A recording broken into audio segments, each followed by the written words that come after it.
به دفتر نماینده افراد دارای معلولیت شدید برای کارکنان اداره شهرستان پینبرگ خوش آمدید. من در حال حاضر به دلیل یک موضوع مهم در حال بررسی موضوع برنامه‌ریزی و ساخت بدون مانع هستم. این شامل مواردی مانند پارکینگ برای سه‌چرخه‌های بزرگسالان است که می‌توانند در عین حال پارکینگ برای دوچرخه‌های باری یا پارکینگ معلولان برای همکاران ما باشند.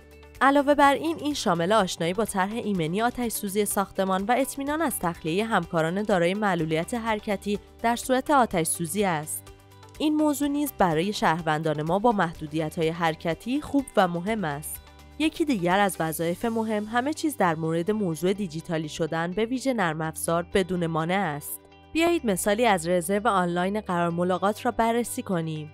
در اینجا برای شهروندان شهرستان مهم است که بتوانند اندازه قلم را با توجه به قدرت بینایی خود تنظیم کنند یا کنتراست را روی صفحه نمایش تغییر دهند. با این حال این موضوع برای همکارانی که در اینجا با نرم افزار کار می‌کنند نیز به همان اندازه مهم است. به همین دلیل هنگام خرید نرم افزار باید به هر دو موضوع توجه شود. یا یک مثال دیگر، ویدیوها باید زیرنویس داشته باشند تا افراد کمشنوا بتوانند متن صحبت شده را بخوانند. همه افراد با مشکل شنوایی معلولیت شدید ندارند و با این حال خوشحال هستند که می‌توانند متن را بخوانند. همچنین در مورد ابزارهای فنی برای همکاران همتراز یا دارای معلولیت شدید مانند صندلی اداری کاملا خاص برای همکاران دارای محدودیت حرکتی به طور حمایتی فعالیت می‌کنم. عنوان نماینده افراد دارای معلولیت شدید گاهی اوقات کمی گیج کننده است. ما برای همه کارکنانی که به حمایت، مشاوره یا کمک نیاز دارند اینجا هستیم. به عنوان مثال هنگام پر کردن اولین درخواست برای تعیین معلولیت یا برای درخواست برابری به حمایت نیاز دارید و من به زودی قرار ملاقاتی با همکارم دارم که به کمک درخواست تغییر که به عنوان درخواست تجدید نیز شناخته می شود نیاز دارد.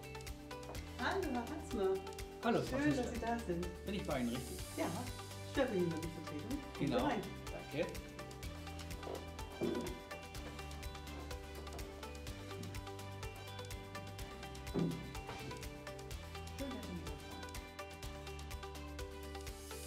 لطفاً به یاد داشته باشید که در را ببندید. خیلی ممنون، متوجه شدم.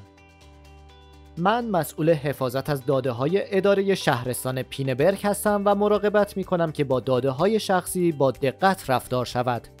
وجود یک مسئول حفاظت از داده در اداره شهرستان برای اطمینان از محافظت از داده‌های شخصی افراد مهم است. مسئول حفاظت از داده افرادی را که در اداره کار می‌کنند مشاوره می‌دهد تا مطمئن شوند که با اطلاعات شخصی به طور ایمن رفتار می‌کنند. به عنوان مثال این شامل فرماندار و سایر بخش‌هایی است که در آنها داده‌های شخصی پردازش می‌شود.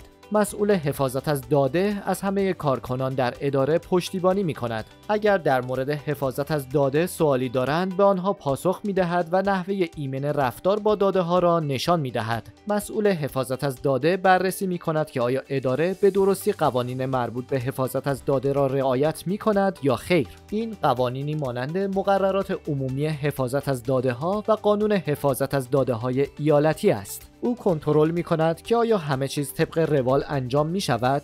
در صورت وجود پروژه‌های جدید مسئول حفاظت از داده بررسی می‌کند که آیا ممکن است در این زمینه مشکلاتی در زمینه حفاظت از داده وجود داشته باشد. او به بررسی خطرات موجود و نحوه جلوگیری از آنها می‌پردازد. در مجموع مسئول حفاظت از داده اطمینان می‌دهد که همه قوانین رعایت می‌شوند تا داده‌های شخصی افراد امن باشند. او همچنین می‌خواهد همه افراد در اداره و شهروندان درک کنند که چرا حفاظت از داده مهم است.